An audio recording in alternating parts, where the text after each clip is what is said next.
Okay, everybody, have you ever asked yourself a big question about what you would do if you only had 6 months to live? We're going to get into that and some other interesting topics on We've Got Issues today. And of course, you're joined, as usual, by our normal cast of friends who've been knowing one another and discussing these sometimes lofty, sometimes very mundane issues. But today, we're going to have my man Ron Evans is going to take us into that topic, which has been top of his mind. So Darren's here as well. I'm here. My name is Nick Cates, but Ron is going to be the man for the hour. So take it away. Thank you, Nick. You forgot to mention we've been friends for 40 years. Did I not mention that? I thought I had. Oh, my God. Which means that these kinds of topics now start to come into view, right? Oh, yeah, 100%. And, you know, it's something where I know I think about it because, you know, what's really amazing, and I tell people, you know, about our crew, it's like we started wondering what type of jobs we were going to get when we graduated. Mm-hmm. And now we're talking about, you know, retirement, you know, and it's such a blessing. But as Michael Wilbon says, Father Time is undefeated. Yep. And it got to me wondering, if you were told that you only had 6 months to live, and assuming that you have good health for those 6 months, and then you just expire on that last day, day 180, what would you do with your life over the next 6 months? And the second part of that question is, if you're not doing that now, why not? Why are you acting like you have unlimited time? Okay. So that's the topic. Who wants to go first? I'll jump in. You know, in the Christian church, particularly Baptist church, there's a lot of talk about tomorrow not being promised. And so I grew up Lutheran, where, you essentially were going to live into your ripe old age and then die. But when I came out to California and started going to Baptist churches, they would talk about tomorrow not being promised. And a lot of sermons were on that. And so about a couple of decades ago, I started thinking about resolving conflicts with people that I've had.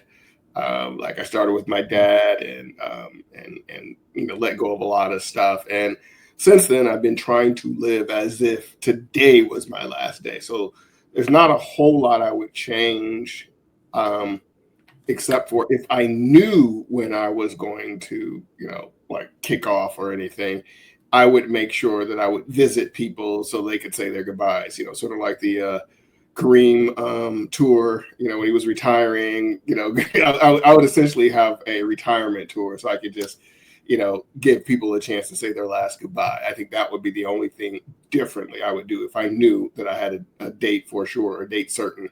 I think that would be it for me. Would you continue working? Yeah, I would keep doing. It's like I shared in the prior podcast.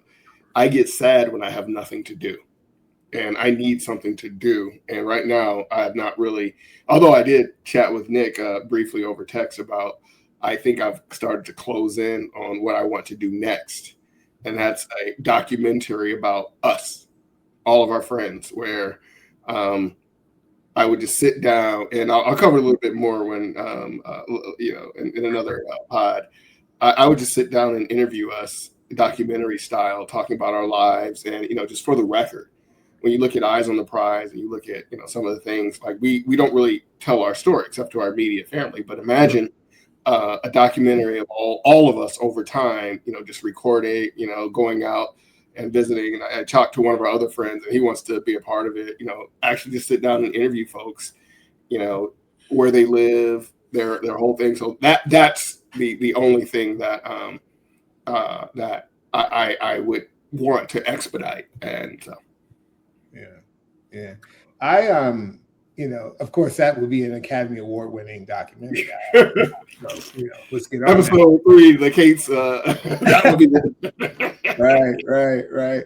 But to answer your question, Ron, I don't know that I would do much differently because I really don't think about it. And if I knew, like Darren, I would still be engaged. I'd still be involved in something productive. I'd probably start working on all the things creatively that I wanted to do over time that you put off as you're pursuing, your vocation or whatever it is that brings financial stability into your life. But if I knew that I only had 6 months to live, I think I'd still be involved in certainly something creative. But intellectually, I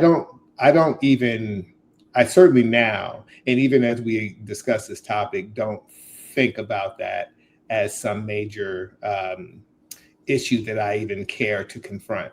It's just basically at some point it's going to happen. And at that point, there will be some sadness, some loss, but life goes on. Now, you don't get to change the terms of the question. What? It's 6 months. Don't be talking about it. I don't think about it. I'll just, whatever it happens, it happens. Well, I'm saying now that we're even on the topic, it doesn't alter my feeling because I thought about my own death, right? I thought about what it means to no longer be here. I thought about the fact that I'm just a blink in eternity, like this life that we did. Even if you live to be 120, it's just a blink. And will it even matter to me on the other side, right? Will what I did here even matter to me? I don't know. I don't know how I will feel about, this life because you've got eternity now to grapple with, right? Whatever that means, right? Right. So that's how I feel. So when you say that you would do creative things, what can you say a little bit more about what do you mean creative? Do you mean video? I would write more for sure. I would do, and I'm talking about creative writing. I maybe research, right? I would certainly continue to read more for pleasure, which is something that I've gotten into more recently over the last year. I would certainly connect, like Darren. I would connect with friends and family for the purposes of just kind of sharing love and remembrances and so forth. Not so much because I want anything from them. I want to give of myself in some way, and I think those things would be important. Okay. Also, I should mention, I have a lot of philosophical kind of thoughts, right? Like I'm trying to put two and two together about the nature of this life. Like this is essentially what we're getting at is what is it all for? If you had 6 months to live, how do you take 6 months and put into context and into importance whatever time you have left toward the end of what you find to be important? And I think philosophically, I would want to start to look at putting on paper or whatever my philosophical ideas about what this life is about. Okay. So why haven't you started doing the creative writing now? That's a good question. That's probably because you could find the time. But I think doing this is part of that, right? The reason why we're doing this is part of that record, right? And I don't want to necessarily just do it privately. I do want to publicly test drive, workshop, whatever my theories and ideas and so forth. And so this is a step in that direction. So, I think for me, when I think about this topic, I think about, what does it all mean? Like you said, Nick, and what is this? I think both of you are getting to the point, the crux, which is what was my life for, and who did I impact, and who will remember me when I'm gone. And I think if I had 6 months to live, I wouldn't even give 2 weeks notice. I mean, peace. And I would take money. Well, our older daughter has a job. Youngest is still in school, but I would try to set money aside to say, look, here's a year or two's worth of salary for you to deposit in the bank so you don't have to worry about taking off your job for the next 6 months. And let's go have family memories. Let's go to California. Let's go to places we always wanted to go and we never found the time, or we thought that it was too expensive or whatever. But I would try to have family memories. First and foremost, I would spend a lot of time on the West Coast with all of you guys, because you guys have shaped my life just in tremendous ways. So spending time with you guys. And I think I would have a bigger sense. I mean, I have a sense of urgency for financial literacy for my older daughter because she's in the workforce. But I would accelerate that with our youngest daughter to make sure it's like, okay, have I given them enough to understand how to manage money when my wife and I are no longer here, and that they're going to be okay and not get okey doke by some smooth talking person. So I'd want to know that they're okay. And I would just want to see their faces as we have memories. Because ultimately, no one remembers, and it's that time of year, no one remembers the present that was under the tree 4 years ago. Right. No one does. But they do remember the trip to Disneyland, Disney World, New York, LA. They remember that. And those are the things that I would really be focusing on if I knew that didn't have much time. So to answer my own second part of the question, well, why aren't I doing it now? We have done a lot of travel, as you guys know, because of the situation with elder care. We were not able to travel this year like we had planned. And we're going to need to take some steps to make sure that we're able to travel in 2026. And I'm going to make this a bigger priority with my wife, because she's been talking about the need for getting some assistance. I'm going to make it a bigger priority because I'm sitting here acting like I got nothing but time. And the truth is, all of us, we are hopefully guaranteed, for me, 10 more good years of healthy living. Nick, you got maybe 13, 14. But when we get close to 70 or on the other side of 70, it's like all bets are off.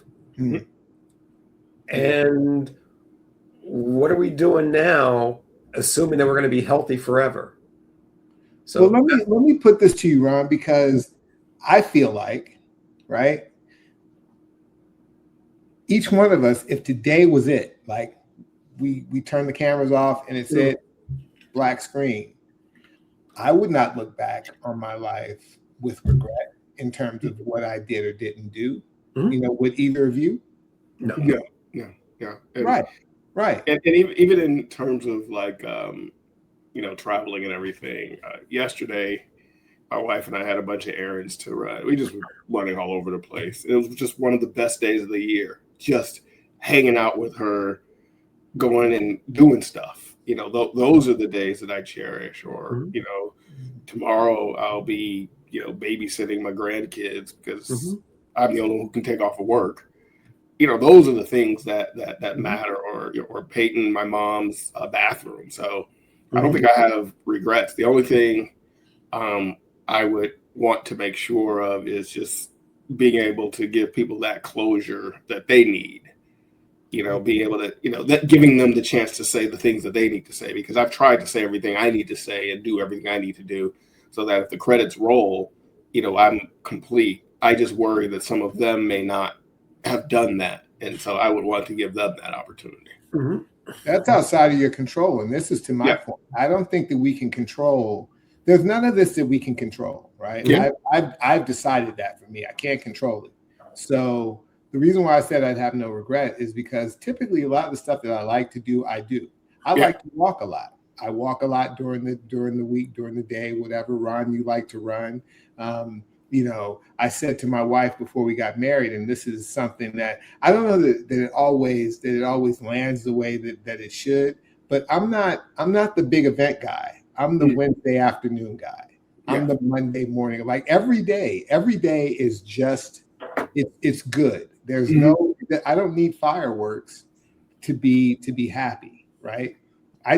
Because I've decided that I'm going to be happy. Man, I'm going to push you. I'm going to push back on that. Okay. Because I've seen your IG reel. You don't be going to Del Taco. That you're right, and that matters too. It all matters.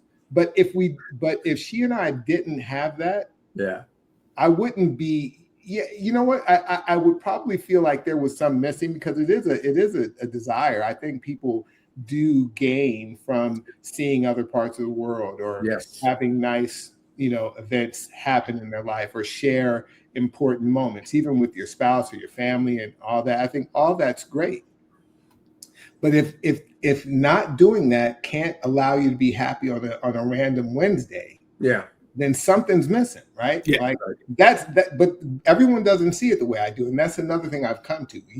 We don't all have to agree. I've decided for me to be happy, I need to be happy on a random Wednesday. Yeah. Right? And if we end up in Dubai or we end up in wherever, that's great too. But I can't not be happy on a random Wednesday. That's right. Because then it's like a dopamine hit. You have to do those trips to be happy because you're not happy otherwise. Right. Yeah. Right. Totally agree. Yeah. So See, I didn't mention your international travel. I was just talking about your restaurant tastes. I'll have you know I had Taco Bell last weekend. I just want you to know that. So I said Del Taco, man. That's worse.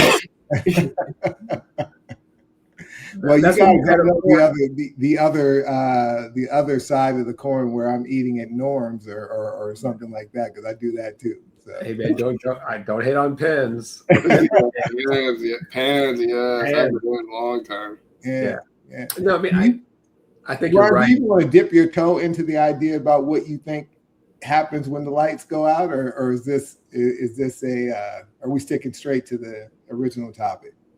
Straight to the original topic, man. We're not trying to get into religion in this. We're just talking about. It's not religious.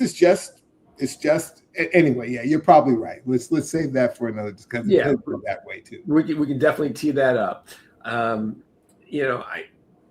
I saw this video. I was watching it. I think it was yesterday, and this guy, he talks about, and I'll use an example you just gave, Nick. Let's say that I'm young and I have the ability to take a vacation to Dubai, but I'm concerned that let's say $10,000 is a lot of money, so I'd rather put it in the bank and let it grow. You get to be 70, 75, 80 years old. You don't look back and say, I'm glad I saved that $10,000. But you're if you can't pay your rent, you do. Yes, you are right. Could you come down from the mountaintop to the rest of us? He introduced Dubai into the conversation, man. I'm You just talk saying, to your boy. like you like poo-pooing 10 grand. Poo-poo. No, you didn't even let me finish before you jumped in with your proletariat argument. It's just really, really funny. It's like, I'm not going to think about that $10,000. You will when you're on the street. Exactly, right? That Dubai trip was great. Could you have me some more cardboard? When I'm in my tent, I will remember that international travel. That will keep me warm at night. We're going to give Darren his moment to be connecting with the everyday man that he's trying to pretend that he's like. Looking at some of those athletes. What was the guy, the Cleveland Brown guy, the one who slept with Odell Beckham? My wife, who's on the streets now? Yeah, I'm sure. Wait, what? Not the Brown guy, the guy from the Cavs who allegedly slept with LeBron's wife, and now he's living on the streets. He's a basketball player, made a lot of money. So a lot of them went to Dubai and every place else, but Yeah, that's the whole OBJ thing where I can't live off $100 million contract. yeah, exactly. We're gonna set financial illiteracy to the side and say that you have a choice of going to Amsterdam or Dubai, and I'll make it a more modest $5,000 if that meets your middle class threshold. At 85 years old, no one looks back and says, I'm glad I saved the $5,000. They say, damn, I wish we had taken that trip when we were still healthy.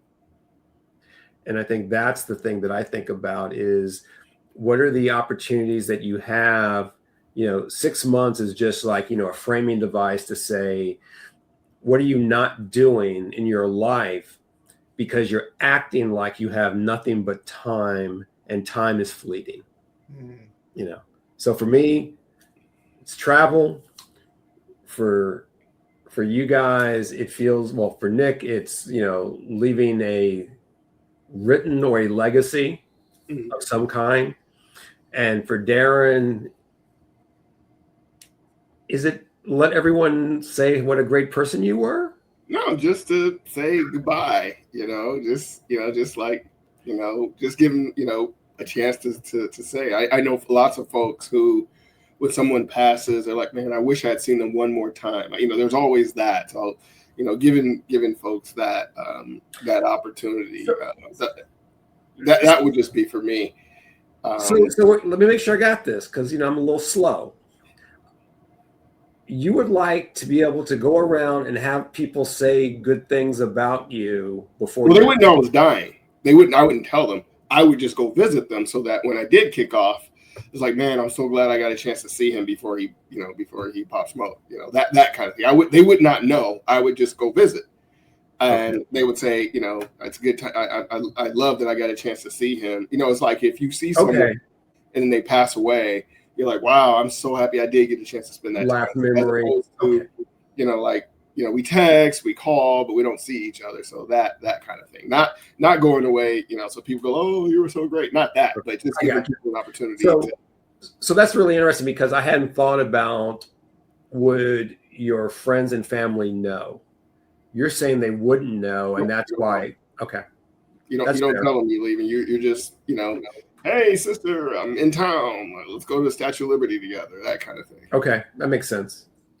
It's about the simple pleasures, right? That everyone's not going to be able to take a fancy trip or be able to, leave money behind for children or whatever the case may be. So to broaden out the topic, my feeling is, and I agree with Darren. I could see the value in Darren saying, I want to connect with people so that there's some, there's that actual connection that's made that people will remember when you're no longer gone, because so many times we're all in our own little silo, in our own little community, our own little family unit, and we're not necessarily connecting face to face with people that mean or meant something to us. So I think that's something that people can take away, that it doesn't have to cost money, it doesn't have to cost a lot of time necessarily, but you certainly don't want to leave any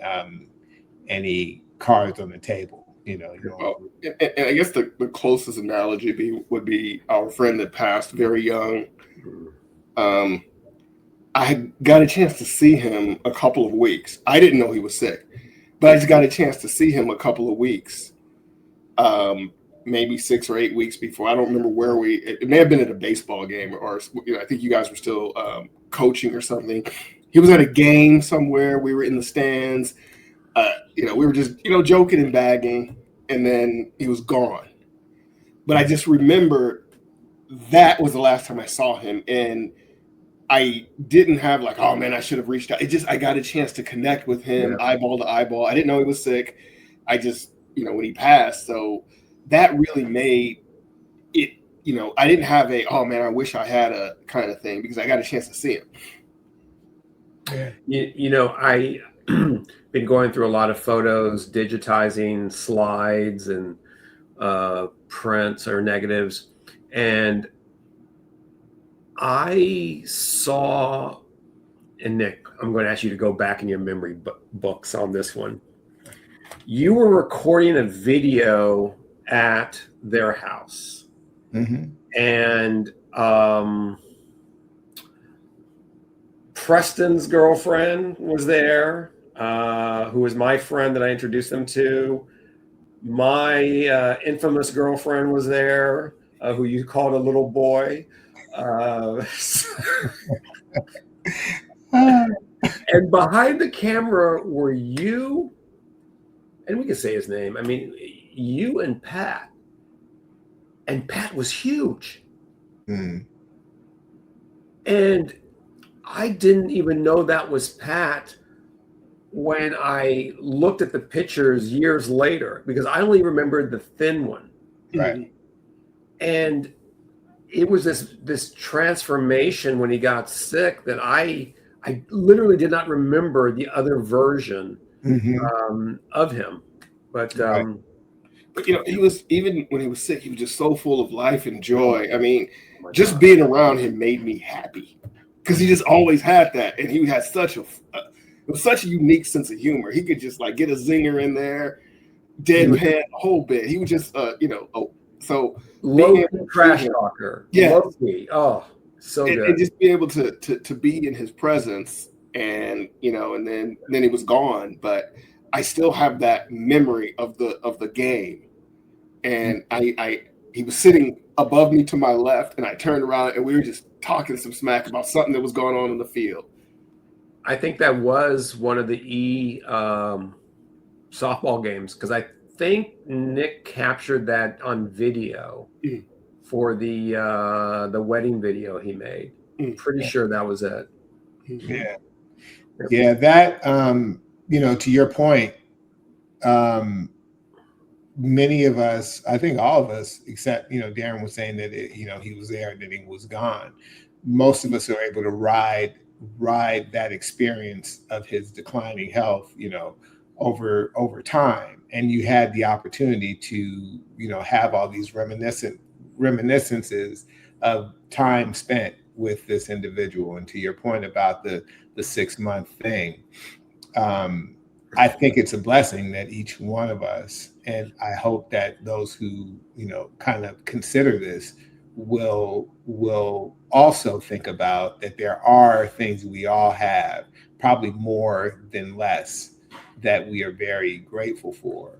And if we had 6 months to live, it's just a matter of probably doing more of the same, as opposed to doing like something unusual not doing. Because I think, to get through this life, I feel like you've got to have some ongoing wins, right? You got to be, if you can. And that's the unfortunate thing about situations sometimes. There's some people who are just struggling, like every day is a struggle, whether it's financial, whether it's health-wise, whether it's whatever. But even those people in some instances have wins that to be grateful for.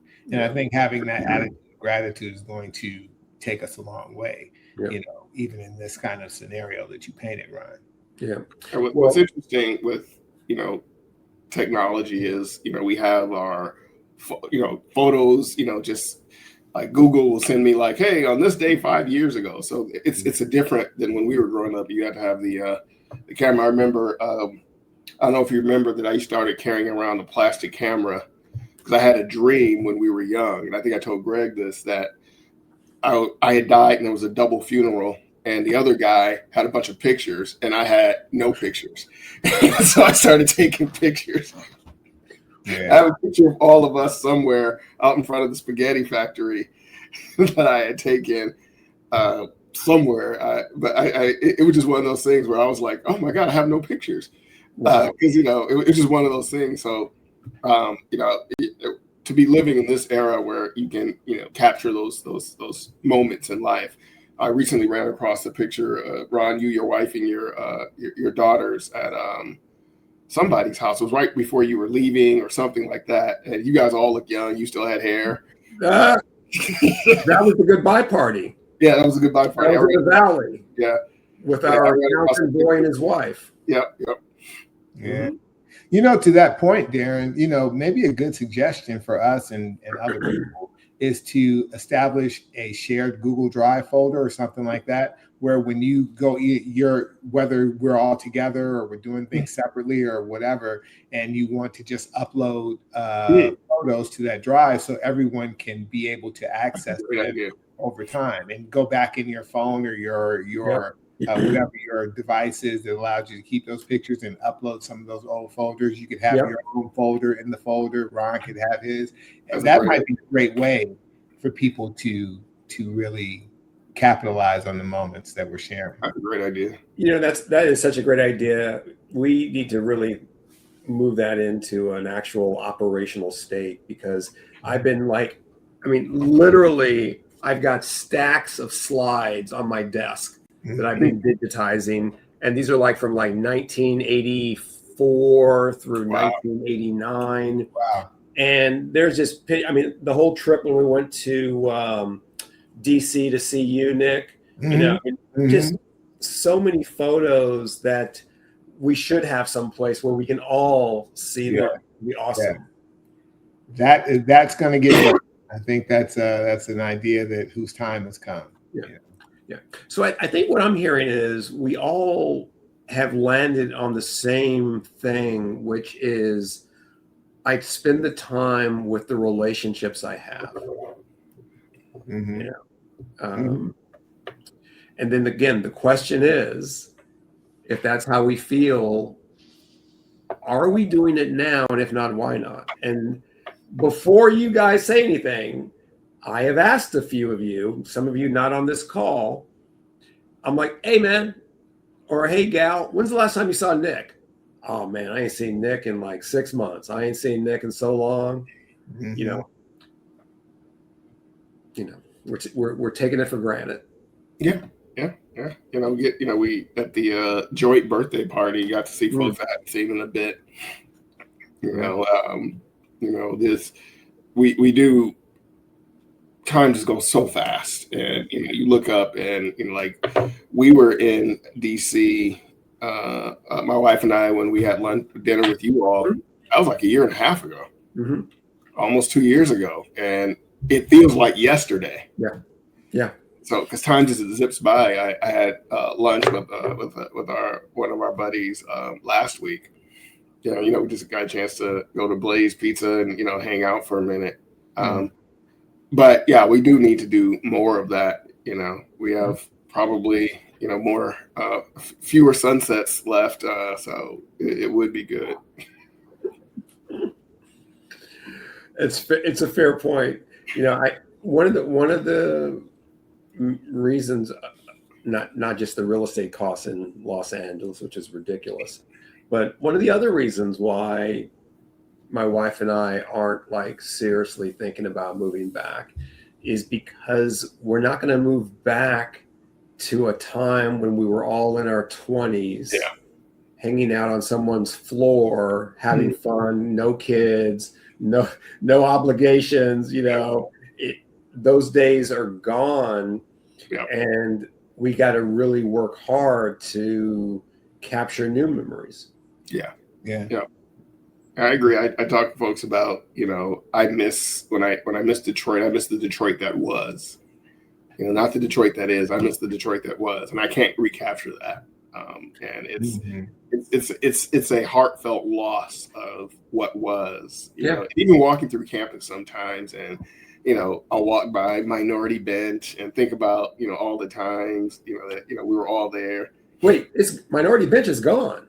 No, it's still there. It's just not Minority Bench anymore. When you come down Commons, the Commons, there's no Commons anymore. But right where all the patios are with the umbrella. Minority Bench was on that corner, right, of Truesdale and Charles Way. Oh, you're talking about. Okay, I know what you're talking about. About. Tommy Trojan, right? Yeah. It's still there. And every time I see somebody sitting on it, I'm like, get off my bench. No, you're right. You're right. That's still there. You're right. Yeah. And so, I still get nostalgic sometimes. I'll walk through a building and I go, oh man, I remember when we were here. Yeah. I think that's the value of having touchstones that you can go back to and just be able to reminisce. In our case, USC holds so many lasting memories and so forth. But like you guys said, you can't recreate it. You can only remember it. Remember it. So. So it is about making new memories. So, Ron, have we sufficiently answered your big existential question? You have, and let me just say for the record, since I've never been to Dubai, Darren, I just threw out 10K because I assume that's how much it costs. You need more. You threw aside 10K. That was my issue. It's like extra 10K laying around. They're like, yeah, at 85, I'm not going to think about that 10K. Well, okay. Well, all right. Since you went there. No, never. Well, Might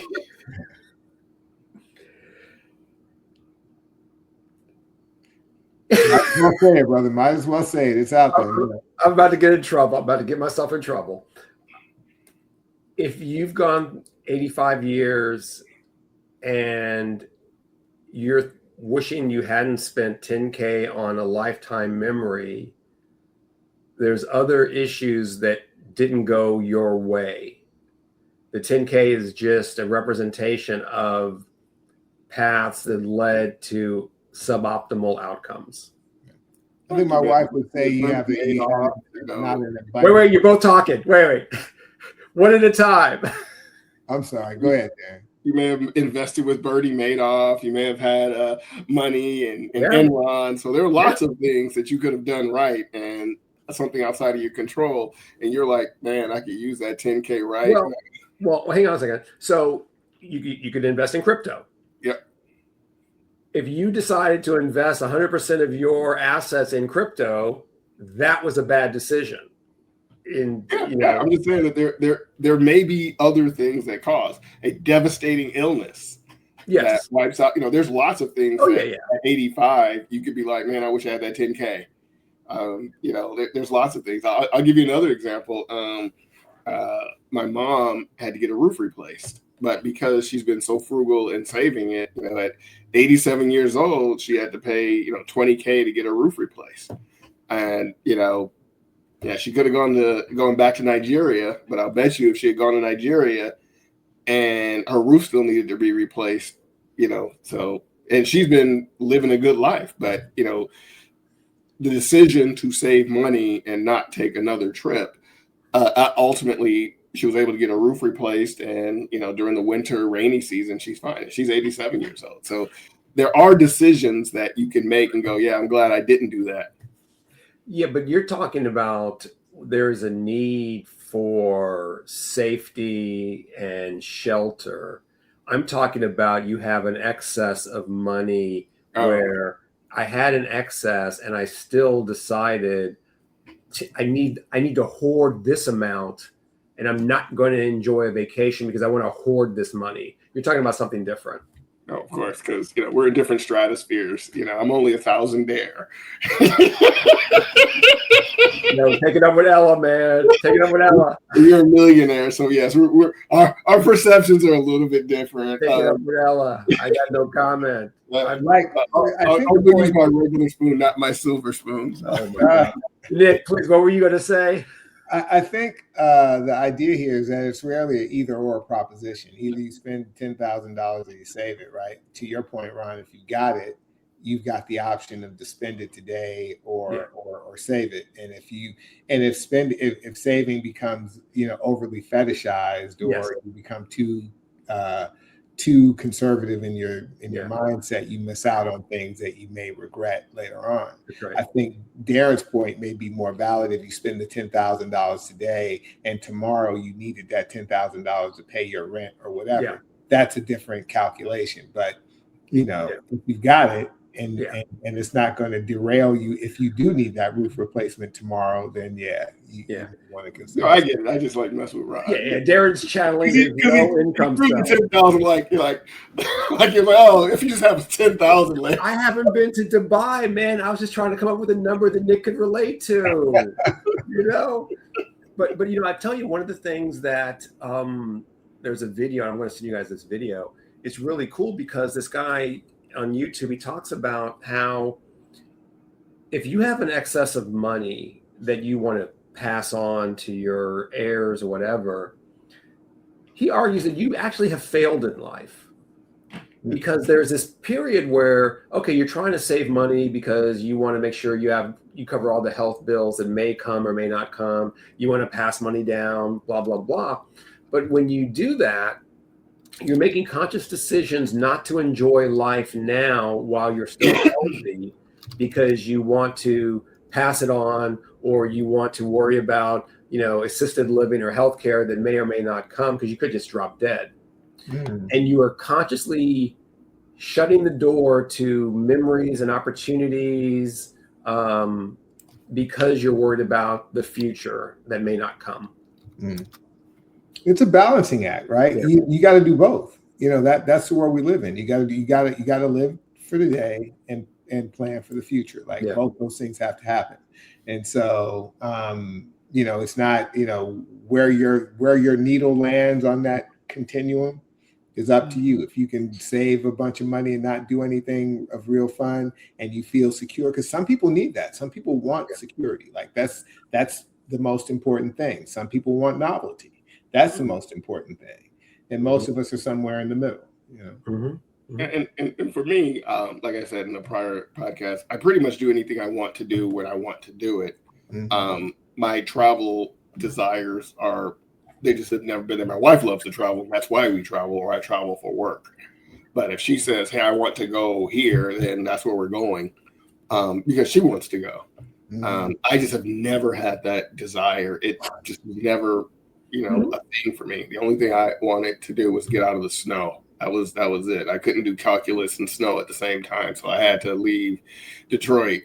I respect that. And that was the only thing that I wanted to do, was just get out of the snow. And after that, I just never had any particular desire to go any place. Just not even interested. Yeah. Well, I'm still interested in moving back to SoCal, but we're going to need a whole lot of appreciation in the market that I don't see happening anytime soon. If you're waiting on that, bro, you'll never catch up. Virginia just doesn't appreciate like California. No. Our home the value of our home would be worth about maybe a 1,200 square foot, 2-bedroom, 1 bath, maybe a townhome. It just, no. Yeah, that's Once you guys retire, maybe that'll be enough though. So you never know. Yeah, there is that. Yeah, there's that. And those are the things that you think about, as you get closer to retirement. Like I didn't plan on grandkids, or else I had to make different decisions when we bought this place. But I was like, cool, the kids are out the house. We were dinking it, man. I was like, this is so awesome. And and we did do a lot more stuff, but when the grandbabies came along, they became the priority, because the love I have for my children and the love I have for my grandchildren gives me such great joy that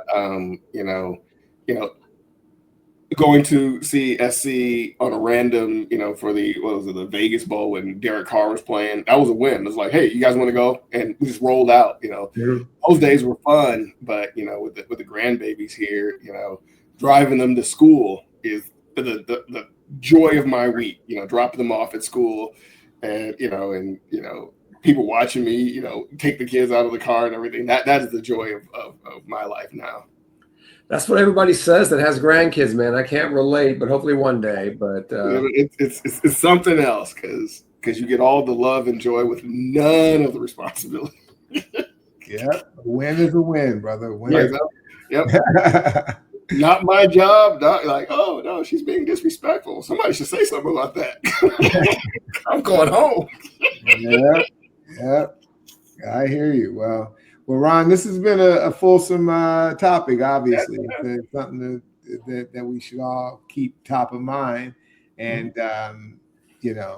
maximize every day. Live it to the fullest. Yeah. Mm-hmm. Cool. So, what do you want to take us out with today? I think we have a clip, Mm-hmm. and it's a YouTube channel and a podcast called Diary of a CEO. And can we show the clip? Yes, we can.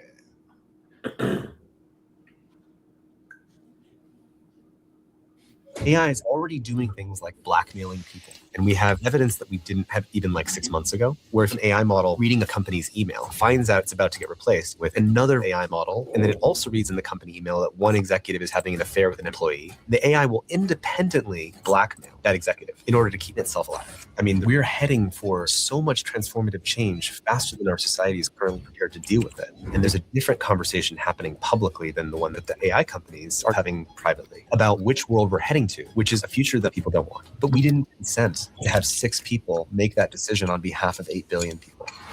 Mm-hmm.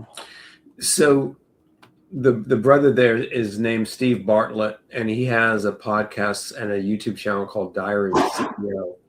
And he brings on incredibly smart people. My wife and I are listening to the episode of Neil deGrasse Tyson right now that he has on there. And it's a 2-hour episode. You got to break it up over a couple of days. But if you want to just have some of it's sometimes it's political, a lot of times it's business, sometimes it's science, health. If you want to listen to someone just not being the center of attention and just asking other smart people, talk. Tell me about what you see is going on in the world so I can learn from it. Steve Bartlett, Diary of a CEO is the name of the YouTube channel and podcast. And he's brilliant. Have you guys heard of him? Yeah, I've heard of it. Yeah, I follow him. I agree with you. I think it's typically it is an investment of time. So, you got to listen on, and for me, I got to listen on 1.5, 1.75 to get through it, a reasonable amount of time, legit. And that's how I tend to listen to most YouTube clips or podcasts anyway. But yeah, he tends to have some people of interest. Maybe not all of them, but certainly a lot of them. Yeah, the guy that he had on, I'm trying to remember his name right now. Let me just look it up real quickly. Morgan Housel, was who was talking. And he has a book called The Psychology of Money. Right. And I am listening to the Audible book. I'm probably less than 25% through it right now. And it is a brilliant book that I'll talk about maybe later in another parting shot. But just high caliber people, and it's just a joy to listen to smart people talk. Yeah. No doubt. Actually, the guy that he had on that clip. Oh, go ahead, Darren. I said, I'm happy to bring that joy to you, Ron. I'll let you have it, man. Go ahead, Nick. Let's get it back to seriousness. That clip that we played, it was that wasn't Morgan Housel. That was the guy who used to work for OpenAI. Oh, you're right. My bad. Ringing the bell about what AI is doing to us. That's right. Yep. But he has get some great guests and stuff. So so it's well worth a listen. Appreciate you. Is it Kirsten? Tristan. Tristan something. Yeah. He was an AI ethicist at Google, and my bad. Mm-hmm. Yep. Yeah, that's high caliber people. Oh yeah.